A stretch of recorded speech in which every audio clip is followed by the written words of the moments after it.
Vamos co de aprender a mirar. Pensei, gracias aos que comentastes, eu creo que imos na mesma liña, que por outro lado parece unha liña lóxica.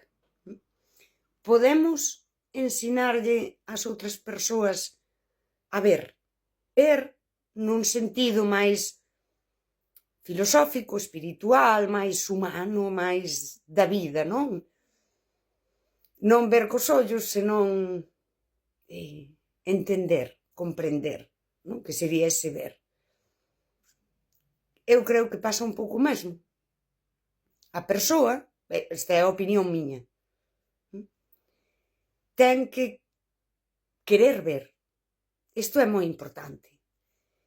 Ten que tamén ter certa predisposición. Ese ensinar a ver ten que ver, por exemplo, con, que eu pensaba onte en todo isto, fomentar o pensamento crítico, que é unha cousa que se fala moito, non? Coa xente nova. Vale, pois eu creo que ti podes fomentar o pensamento crítico, pero ti non podes facerlle ver a unha persoa nova cousas para as que aínda non ten marco, porque non ten as vivencias.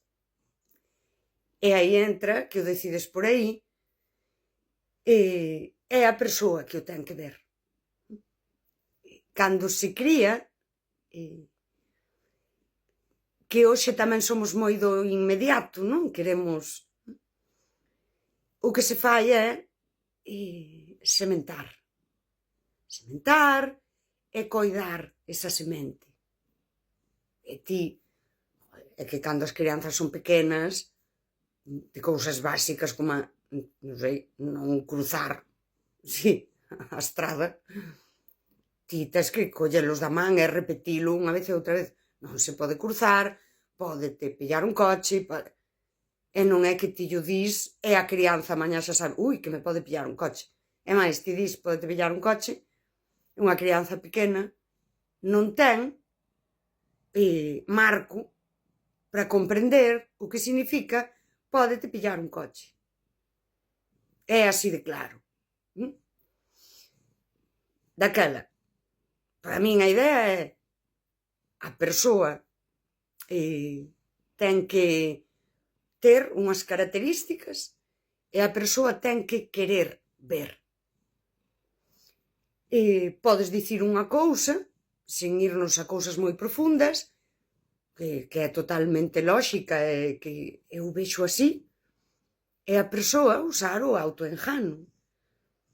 E isto é un mecanismo psicolóxico, isto non é que o digo eu. Sabemos que é incluso unha forma defensiva que temos é o autoengano. Eu cando falo do amor e de todas estas cousas que vemos hoxe nos reels, eu falei nalgún vídeo. Hai unha especie de autoengano que é un proceso moi complexo de que a persoa sí que te quere. Todo isto que falamos dos apegos evitativos, hai reels e reels dicíndonos que a persoa que desaparece, que non che fala, que te bloquea, é porque te quere moito. Así, reducionista. Isto é un autoengano absoluto. E, ademais, unha simplificación, porque ao mellor sí que te quere. Pero, e aquí vou facer xa a conexión co seguinte, non sabe querer. De que che sirve que te queira unha persoa se non sabe acompañarte? Vou facer a conexión. Que me parece a min que necesita as características que unha persoa precisa para aprender a ver a través de ti. E ti non serías unha mestra que instrúe.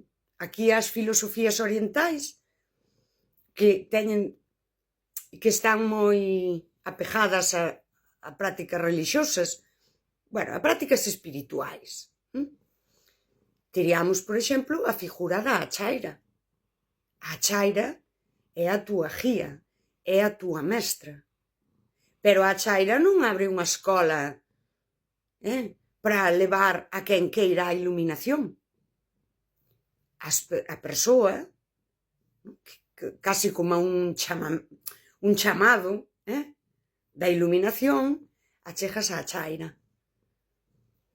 E convive con ela, en maior ou menor medida, vai a persoa que quere acadar a iluminación, vai, pasa os días coa chaira, e a chaira fálalle do que viu, pero sobre todo é unha figura que a min gústame moito destas espiritualidades orientais, é exemplo.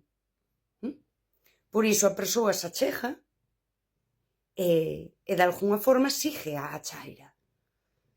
Pero hoxe vivimos nun mundo onde eu debo meter polos ollos unha idea. E eu aí son moi orientalista de quen queira, non? Que veña. E isto son eu. Eu penso así, eu vexo estas cousas. E quen teña interés, que veña. A ver se vou ser a chaira tamén. Son a Flanús, son a chaira. E hai outras que non vexo. Eu tamén, como persoa que quere ver, tamén me achego a persoas. E aquí teríamos, que quería facer este salto, Erich Fromm. Erich Fromm, que era orientalista tamén. E tamén nos encaixaría Jung, Carl Jung. Pero Erich Fromm dixo unha cousa que é temos que apartarnos das conversas superfluas, das conversas vacías. El falaba da radio, sobre todo, é dicir, da opinión allea. Non usar a opinión allea, non acollela, senón ter os nosos momentos, e aquí poderíamos tamén ver como o contou Hannah Arendt, de parar, pensar e atoparnos ca nosa conciencia, que me encaixan as dúas cousas. Para atoparme ca miña conciencia ten que haber un pequeno isolamento, que non é un isolamento, sí, volvo a Oriente, de vou facer aquí un retiro de silencio, porque nós non vivimos nun mundo que nos permita iso. Mas si podo facer pequenas retiradas, que eu fagoas moitísimo, onde vou estar un par de días soa, ou o día doxe vou sair ao monte, vou camiñar, vou estar eu soa, comigo. É algo humano que non precisa, sabes, non precisas un guía para ir a pasar o día ti soa. E encaixaría perfectamente. E aí é ese momento onde ti, de alguna forma, estás preparándote para aprender a mirar. E daquelas as túas interaccións, Spinoza, escolles que as persoas de arredor de ti sean esas persoas con potencia vital. A potencia vital e a alegría tamén me parecen moi necesarias para aprender a mirar. E esas persoas que teñen iso, efectivamente, podenche ensinar a mirar. Moitas veces presentándoche a forma na que elas miran e ven. Pero és ti.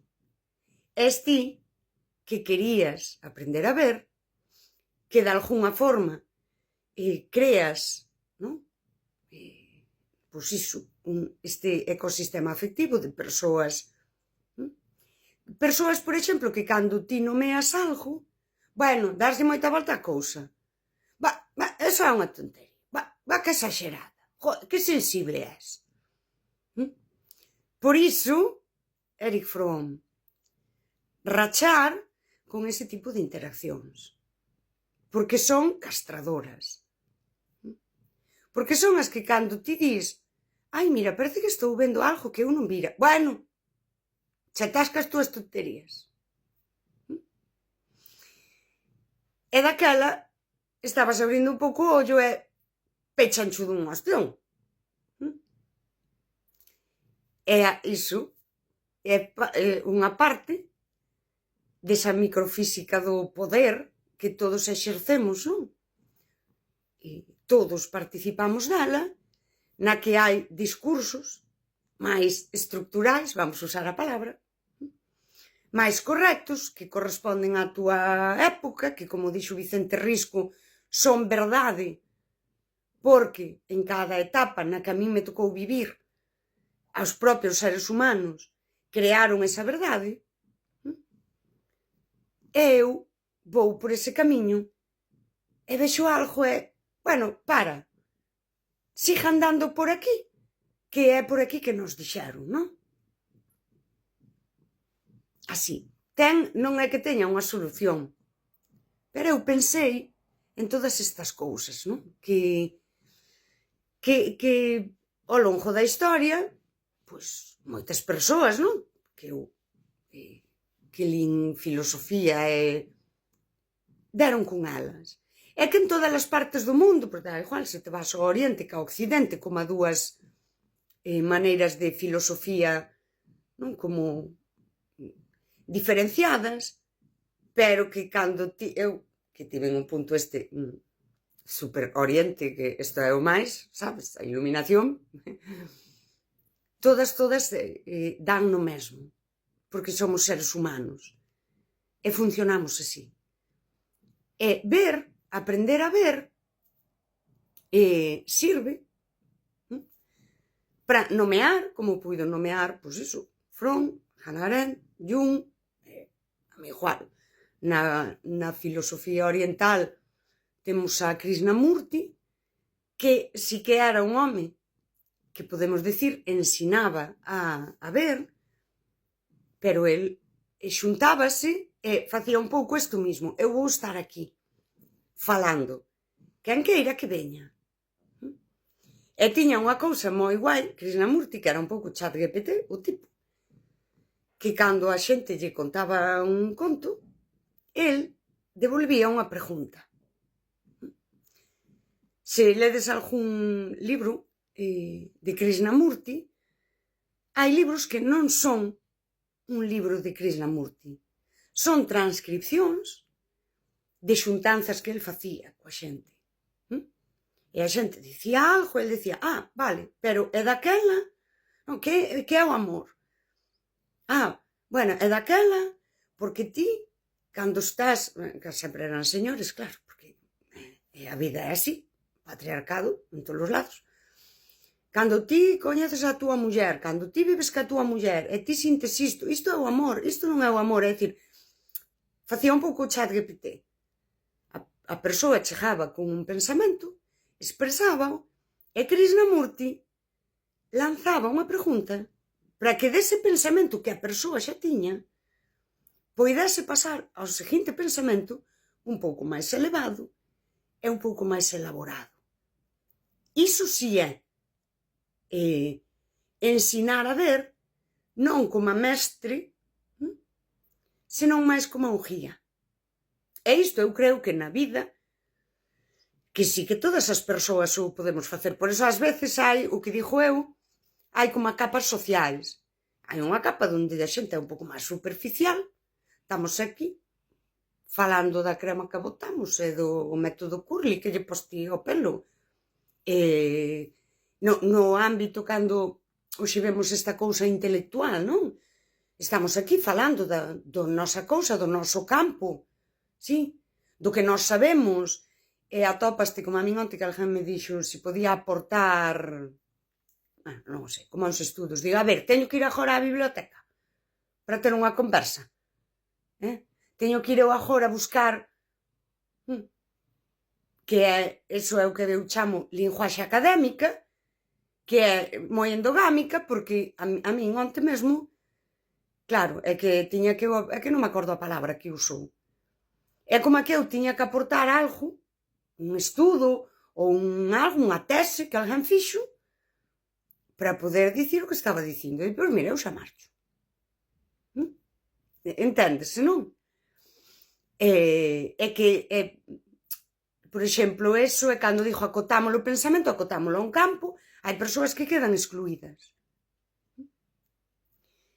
Esa outra maneira de ser guía é, estamos falando de pensamento humano, sí, desde as nosas propias experiencias, que faría Krishnamurti, viña a xente, mira, porque a mí pásame isto, así, sí. E aí ven, outra vez Fromm. Eu, por exemplo, para min, fuxir de conversas superfluas é tamén fuxir desas conversas académicas, endogámicas, nas que todo o mundo trae referencias que son as que validan o que di. Pero a min gústame falar desde o pensamento vivo. Cando digo eu, a señora de Zas, que, Deus mío, estou falando sempre dela, ou calquera señora que desde a súa vivencia chegou a unha conclusión, claro, se ti agora lle pides unha referencia, ela non a ten. Mas a min esa señora pode estar ensinándome a ver. Bueno, eu creo que se entende o que quero dicir. Non é unha cousa pechada, senón que é algo no que paga a pena reflexionar. E paga a pena ver como nos fragmentamos, como nos dividimos socialmente, como efectivamente hai endogamias do pensamento que acaban sendo algo que se retroalimenta e que sigue estando moi pechado, onde non hai, que dicía eu ao principio, pensamento crítico, non hai pensamento crítico, senón pensamento académico, que non debería estar pelexado. Cando pensamos nesta idea da universidade de outro tempo, e pensamos eses filósofos que eu lín, que eran profesores, mesma Hannah Arendt foi profesora da universidade, e creaban aqueles círculos académicos que sí, que serían clasistas e todo, que non digo que non. Sí, como no longo da historia, ese clasismo sí que en moitos momentos se volve endogamia. E comeza a funcionar daquela forma que nos decía Bourdieu. Hai uns capitales simbólicos e son os que valen. E ese pensamento académico chega a ser castrador daquele outro pensamento crítico, que moitas veces, precisamente, dame unha referencia que confirme. Pero no académico pode ser, vou usar esta referencia e voulle levar a contraria. Vou dicir que, porque temos que avanzar, non? Nisto, que eu vino de outra forma. Bueno, eu creo que se entende. É moi complexo. É moi complexo. E paga a pena, de verdad, pensar. Recomendación miña: fuxide das conversas banais e superfluas coma conversas principais da túa vida.